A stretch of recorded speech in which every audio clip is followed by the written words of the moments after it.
Saludos amigos, hoy es el gran día, 20 de enero de 2025, el gran día de la toma de posesión de Donald Trump. Ayer hicieron un espectáculo al estilo estadounidense, un circo, y hoy ya por fin es el día de la toma de posesión de este nuevo presidente y vamos directamente a las valoraciones que hace Martianov con motivo de esta efeméride. Martianov, fíjense, porque dice cosas muy serias, la verdad. Le honra el que tenga esa capacidad para sustraerse del, digamos, frenesí propagandístico, el frenesí que invita a todos en Estados Unidos a imaginar que las cosas van a ser diferentes y va al quid de la cuestión, al meollo de todo.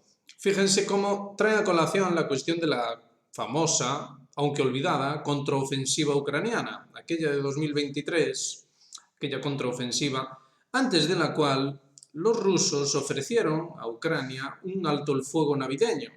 Recordarán aquello. Y cómo aquello fue rechazado, por supuesto, y Martianov hace énfasis en la incapacidad dentro del establishment militar estadounidense para comprender la forma de hacer la guerra de los rusos. Esto es importante traerlo a colación, puesto que dentro de la administración Trump hay una continuidad en este sentido, y es que se considera, o mejor dicho, se ve la aproximación al arte militar, se ve como una cuestión no de defensa nacional, sino de proyección de poder fuera. Es decir, la cuestión de defender el territorio para Estados Unidos es algo de lo que no hay precedentes, por así decir, es decir, los precedentes son tan lejanos que no hay ningún tipo de cultura militar a ese respecto. Entonces, digamos que todo ello ha quedado manifestado en aquella famosa contraofensiva, desde luego, en la que, según Martianov, los rusos entienden perfectamente que el enemigo, y ya a aquellas alturas entendían que el enemigo era el occidente colectivo, como se llamaba antes, no tenía capacidad estratégica, es decir, no tenía capacidad militar estratégica. ¿Qué significa esto? No estamos hablando de misiles ni cosas así por el estilo, sino de capacidad de romper la defensa nacional rusa. Este es digamos, el punto central sobre el cual reflexiona Martianov. Los rusos, ya a finales de 2022, después de aquella publicitadísima supuesta ofensiva ucraniana en la que se hicieron con algunos territorios, etcétera, etcétera, todo aquello venía en realidad a cuento de las fracasadas negociaciones en Estambul. El caso es que los rusos empezaron a enviar cantidades colosales de equipamiento al frente y se fue estableciendo lo que después fue llamado como línea Surovikin.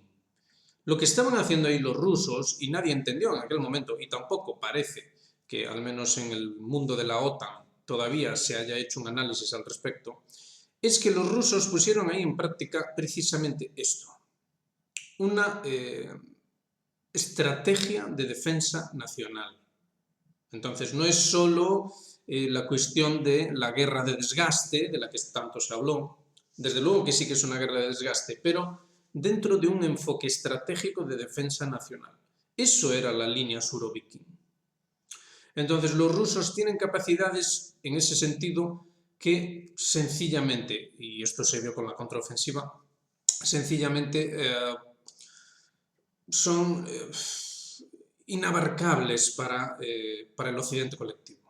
Es decir, en la contraofensiva, la cantidad de equipamiento, y Martianov lo detalla ahí, la cantidad de equipamiento y de hombres que se pusieron en acción para tratar de atravesar las líneas rusas, digamos que había que viajar a la Segunda Guerra Mundial para ver un equivalente. La ofensiva fue seria en ese sentido, pero fue un absoluto desastre en el otro sentido. Y es que, insistimos, dentro de la concepción del arte militar en Estados Unidos, sencillamente no se concibe que exista un proyecto estratégico militar de defensa nacional. Es decir, para ellos solo existe la guerra tal y como ellos la conciben, de proyección de fuerza. Entonces, una expedición como aquella, una contraofensiva como aquella, es, dentro de la mentalidad militar estadounidense, algo que sencillamente no puede no salir bien. Con lo cual, digamos que aquí hay varias capas que es necesario ir entendiendo para llegar a la comprensión final de por qué no hay una reacción genuina a nivel militar dentro de Occidente con respecto a lo que es un clamoroso desastre militar sin precedentes en esta confrontación con Rusia. Y claro, aquí lo decimos y alguno pensará que estamos locos y cosas así por el estilo, cuando en realidad nos limitamos a hacer un análisis serio de personas que por lo demás demuestran su propia seriedad y conocimiento acerca de la cuestión. En este caso, el señor Martyanov, el cual tiene, digamos, ¿cómo decirlo?, galones a nivel de la ciencia militar o el arte militar o como se le quiere llamar. Bueno, entonces ¿esto a qué nos lleva? Nos lleva a que los rusos no pretendieron en ningún momento, pero especialmente a raíz de esto, no pretendieron en ningún momento hacerse rápidamente con territorio, sino destruir esa amenaza. Es decir, que la campaña rusa no es una campaña de proyección de fuerza, cosa, insistimos, imposible de entender para la mentalidad occidental actual, militar. Los rusos no pretendían proyectar fuerza, lo que pretendían los rusos era la defensa nacional. Y esto lo llevan a cabo mediante esa guerra de desgaste en el que lo importante no es hacerse con territorio, lo importante es destruir esa amenaza, esa fuerza de amenaza, es decir, el ejército rival y las capacidades militares rivales. Esto es lo que realmente ha estado ocurriendo y sigue ocurriendo en Ucrania. En ese sentido, Martyanov hace una valoración acerca de cómo, después de aquello, después del tremendo desastre de la contraofensiva, digamos que los siguientes planteamientos que hizo Occidente fueron vistos en Rusia como una incapacidad militar estratégica.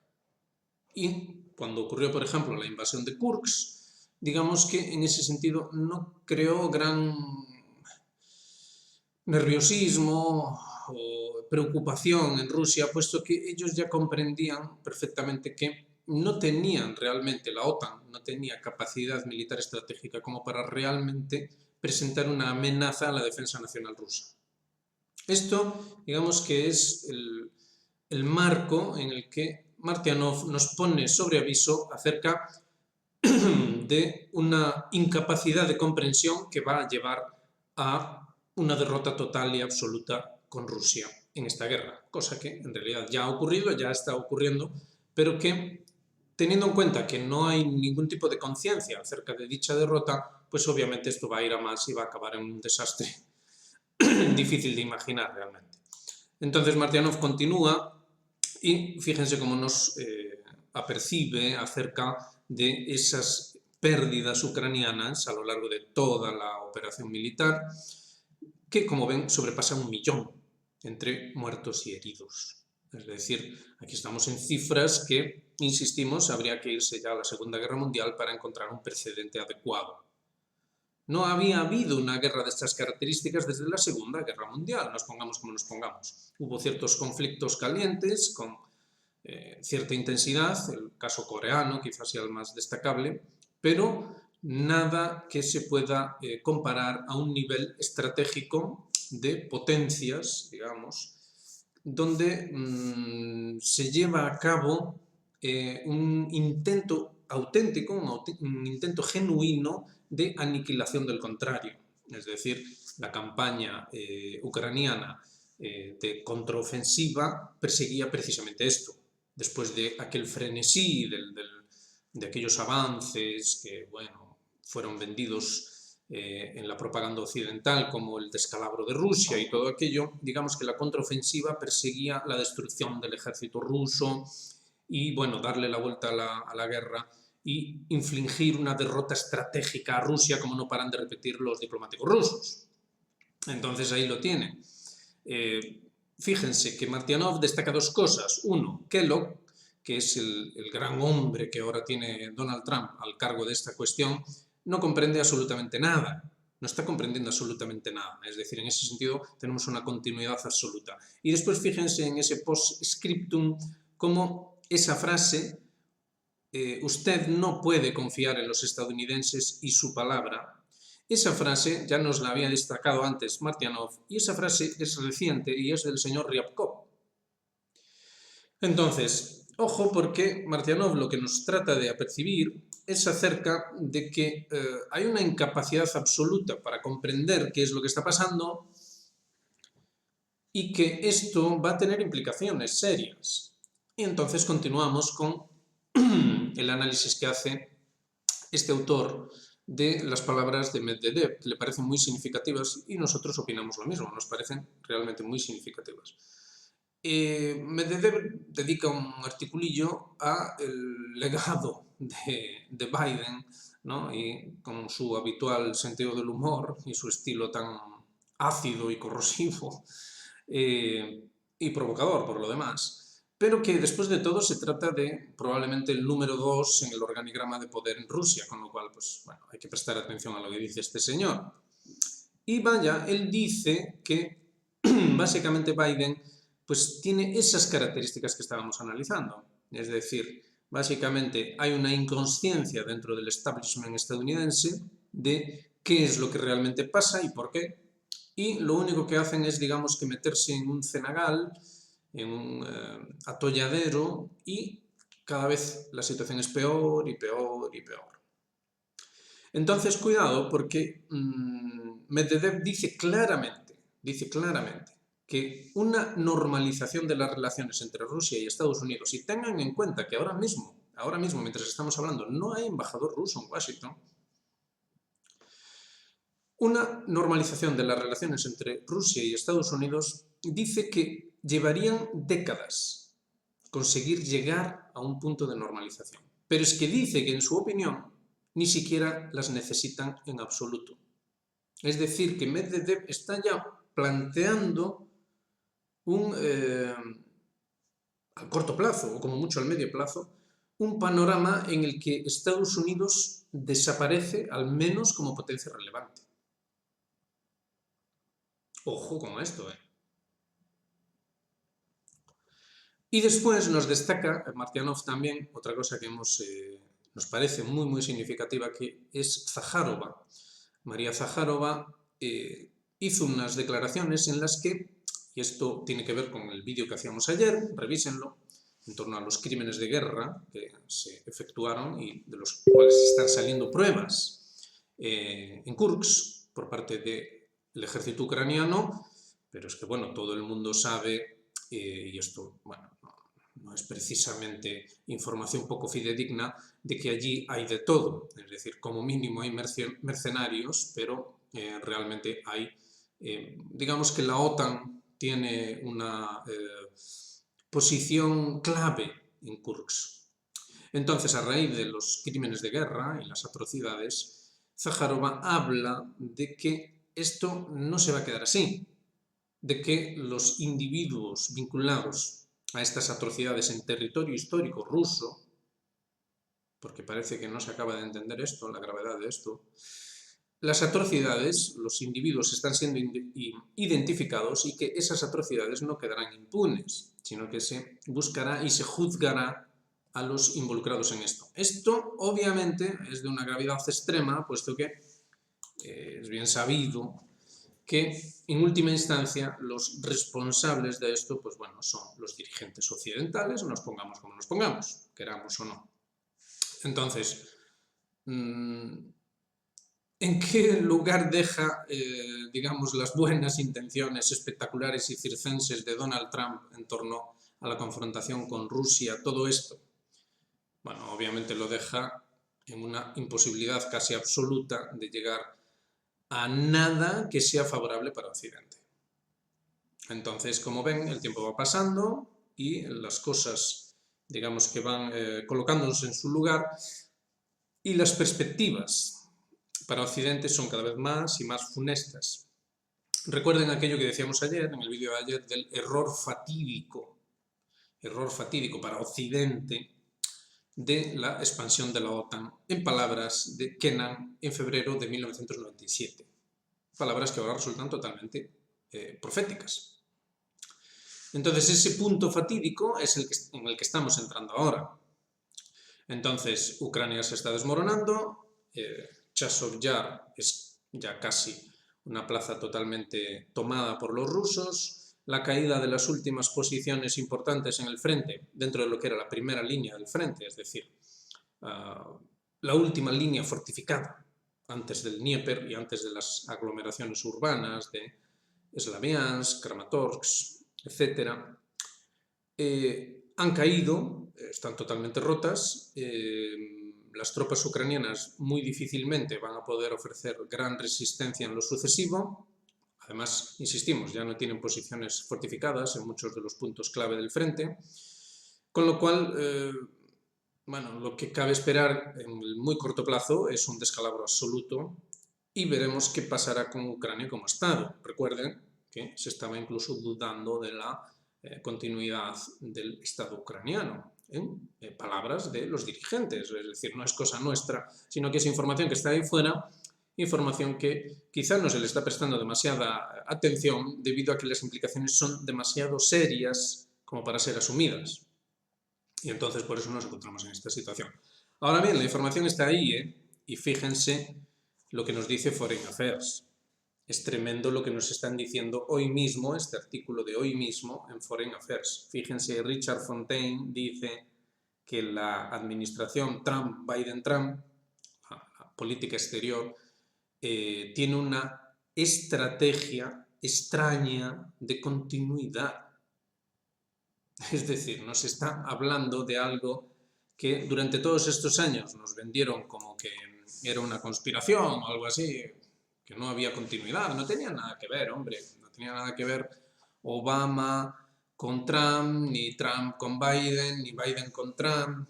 No, que va, hombre, eso no tiene nada que ver. Y ahora en cambio nos dicen, oh, vaya, es extraño, pero hay una continuidad. Sí, hay una continuidad estratégica además, estratégica. Entonces, en pocas palabras, lo que tenemos es que, a ver, Donald Trump da igual lo que quiera o deje de querer hacer, se ponga como se ponga, la única opción de que Estados Unidos no tenga esa implosión, es decir, eso que algunos catalogan como guerra civil, segunda guerra civil, la única forma de que no la tenga es precisamente continuar con esa proyección imperial, y en ese sentido la continuidad estratégica es clara. Aquí lo dijimos en su momento, lo analizamos con detenimiento.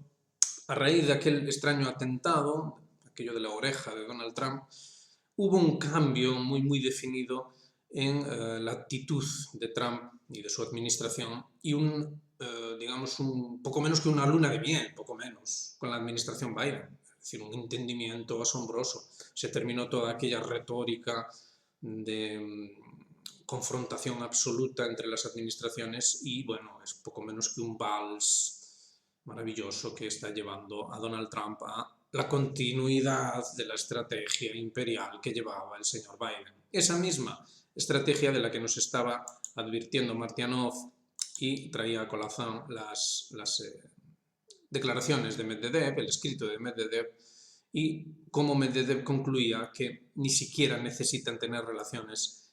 Insistimos, es una cosa gravísima de la que apenas se habla. Actualmente Rusia no tiene embajador en Washington.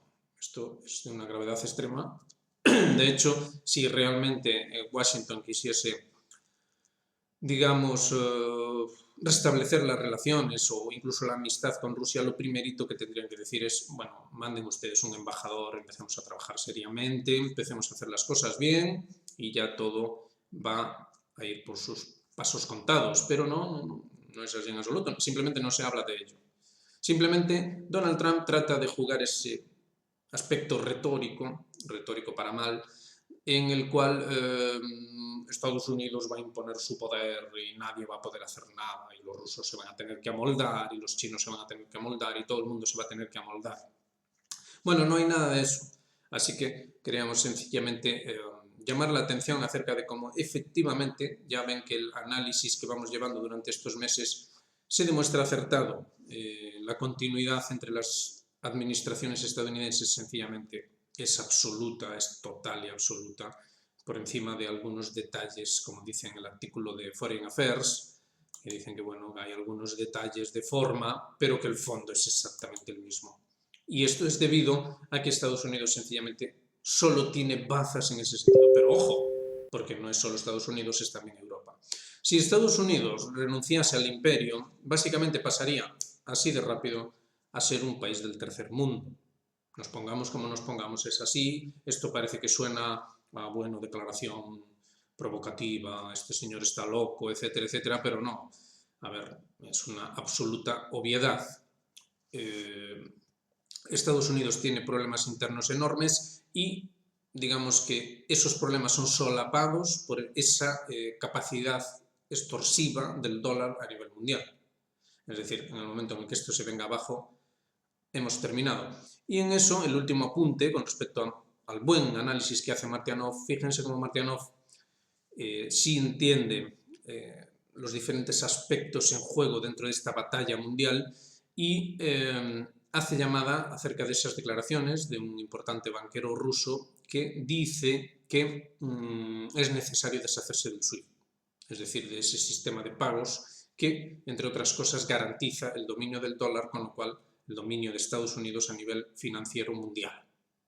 Esto es otra señal más de cómo los rusos pues, no están dispuestos a someterse a esa proyección de poder, a ese dominio de Estados Unidos. Entonces aquí tenemos cambios muy, muy grandes y veremos cómo se supone que se va a arreglar todo este tremendo lío. La diferencia esencial de doctrinas militares, como hemos dicho antes, es decir, Estados Unidos sencillamente es incapaz a estas alturas de entender la estrategia militar como un asunto de defensa nacional, sino solo como proyección de poder exterior. Y, por otro lado, esa Rusia que tiene esa capacidad de defensa nacional acentuada, digamos que hace que la clave de todo acabe siendo esos otros países, que no son ni Estados Unidos ni Rusia, y qué posición van a tomar. Y en ese sentido, de ahí la importancia de lo que está pasando ahora mismo en Oriente Medio. Israel, obviamente, ha encajado una seria derrota, se mire como se mire, y es curioso como los medios ahora empiezan a decirlo. Y esto significa que el poder de Estados Unidos, digamos, que se está viendo atenuado. Veremos qué decisiones se van a tomar. Fíjense cómo Irán parece que se ha decantado por el acercamiento a Rusia. Veremos qué decisiones se van a tomar en otros ámbitos, porque eso es lo que parece que va a marcar la diferencia absoluta entre la permanencia o desaparición del imperio estadounidense como hegemón mundial. Así que lo dejamos ahí, no insistimos más. Esto es un repaso importante acerca de las líneas de fondo que de verdad definen el buen análisis de qué es lo que está pasando en el mundo actualmente. Así que ya saben, hagan me gusta, suscríbanse, activen notificaciones y háganse miembros de Geopolítica Actual. Por lo demás, aquí estaremos, ya saben, como decimos siempre, nos vemos en la próxima. Un saludo muy grande.